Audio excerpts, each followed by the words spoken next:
Capítulo 72 del libro Patriarcas y Profetas. David había descuidado su obligación de castigar el crimen de Amnón, y a causa de la infidelidad del rey y padre, y por la impenitencia del hijo, el Señor permitió que los acontecimientos siguieran su curso natural y no refrenó a Absalón. Cuando los padres o los gobernantes descuidan su deber de castigar la iniquidad, Dios mismo toma el caso en sus manos. Su poder refrenador se desvía hasta cierta medida de los instrumentos del mal, de modo que se produzca una serie de circunstancias que castigue al pecado con el pecado. Los resultados funestos de la injusta complacencia de David hacia Amnón no terminaron con esto, pues entonces comenzó el desafecto de Absalón con su padre. Cuando el joven príncipe huyó a Gesur, David, creyendo que el crimen de su hijo exigía algún castigo, le negó permiso para regresar. Pero esto tendió a aumentar más bien que disminuir los males inextricables que enredaban al rey. Absalón, hombre enérgico, ambicioso y sin principios, al quedar por su destierro impedido de participar en los asuntos del reino, no tardó en entregarse a maquinaciones peligrosas. Al cabo de 2 años, Joab decidió efectuar una reconciliación entre el padre y el hijo. Con este objeto, consiguió los servicios de una mujer de Tecoa, famosa por su prudencia. Después de recibir las instrucciones de Joab, la mujer se presentó ante David como una viuda cuyos 2 hijos habían sido su único consuelo y apoyo. En una disputa, uno de ellos había asesinado al otro y ahora todos los parientes de la familia exigían que el sobreviviente sea entregado al vengador de la sangre. Así, dijo, apagarán el ascua que me ha quedado y dejarán a mi marido sin nombre ni descendencia sobre la tierra. Los sentimientos del rey fueron conmovidos por esta súplica y aseguró a la mujer la protección real para su hijo. Después de obtener del rey repetidas promesas de seguridad para el joven, la mujer imploró su tolerancia para declararle que él había hablado como culpable porque no había hecho volver a casa a su desterrado. Todos de cierto, dijo, morimos y somos como agua derramada en tierra que no puede volver a recogerse. Ni Dios quita la vida, sino que provee medios para que el desterrado no siga alejado de él.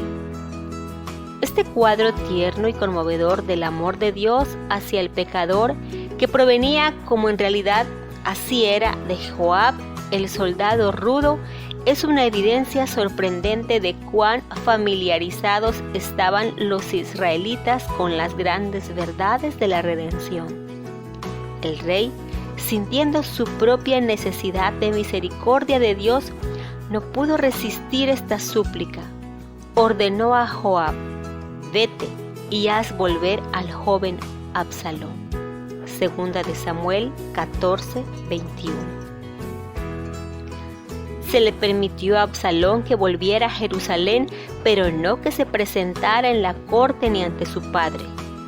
David había comenzado a ver los efectos de su complacencia hacia sus hijos, y aunque amaba tiernamente a este hijo hermoso y también dotado, creyó necesario manifestar su aborrecimiento por su crimen como una lección tanto para Absalón como para el pueblo.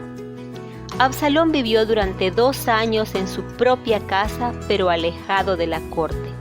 Su hermana vivía con él, y la presencia de ella mantenía vivo el recuerdo del agravio irreparable que había sufrido. En opinión del pueblo, el príncipe era un héroe más que un delincuente, y teniendo esta ventaja decidió ganarse el corazón del pueblo. Su aspecto personal era tal que conquistaba la admiración de todos los que le veían. No había en Israel ninguno tan alabado por su hermosura como Absalón. Desde la planta de sus pies hasta la coronilla no había en él defecto. Segunda de Samuel 14:25.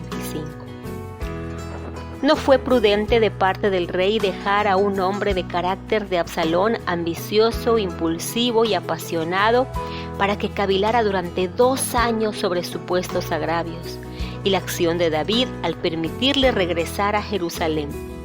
Y sin embargo, negarse a admitirlo en su presencia le granjeó al hijo la simpatía del pueblo. David, que recordaba siempre su propia transgresión de la ley de Dios, parecía estar moralmente paralizado. Se revelaba débil e irresoluto, mientras que antes de su pecado había sido valiente y decidido. Había disminuido su influencia con el pueblo y todo esto favorecía los designios de su hijo desnaturalizado. Gracias a la influencia de Joab, Absalón fue nuevamente admitido ante la presencia de su padre. Pero aunque exteriormente hubo reconciliación, él continuó con sus proyectos ambiciosos. Asumió una condición casi de realeza, haciendo que carros y caballos y 50 hombres corrieran delante de él a donde quiera que iba. Y mientras que el rey se inclinaba cada vez más al deseo de retraimiento y soledad, Absalón buscaba con halagos el favor popular. La influencia de la irresolución y apatía de David se extendía a sus subordinados. La negligencia y la dilación caracterizaban la administración de la justicia. Arteramente, Absalón sacaba ventaja de toda causa de desafecto. Día tras día se podía ver a ese hombre de semblante noble a la puerta de la ciudad, donde una multitud de suplicantes aguardaba para presentarle sus agravios en procura de que fueran reparados. Absalón se rozaba con ellos, oía sus agravios y expresaba cuánto se identificaba con ellos por sus sufrimientos y cuánto lamentaba la falta de eficiencia del gobierno.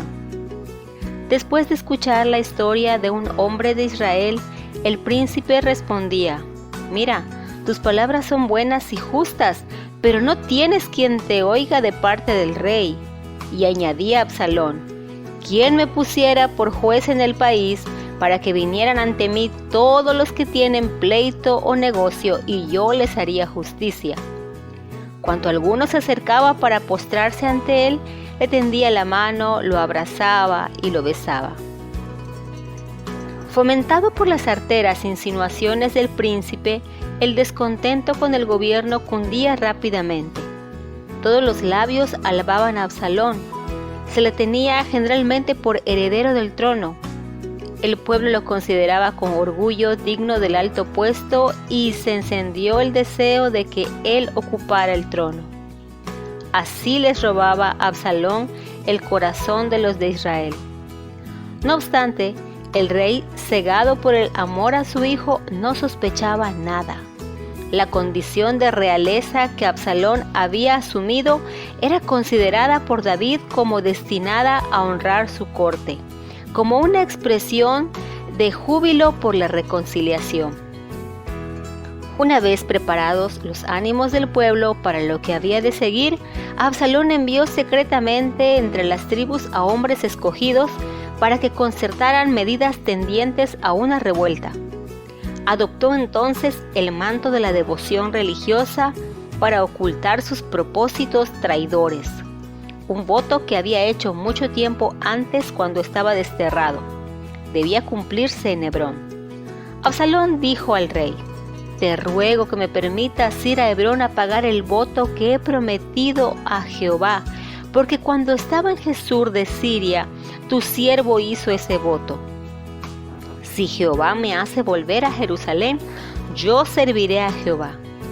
El padre, cariñoso, consolado con esta evidencia de piedad en su hijo, lo despidió con su bendición.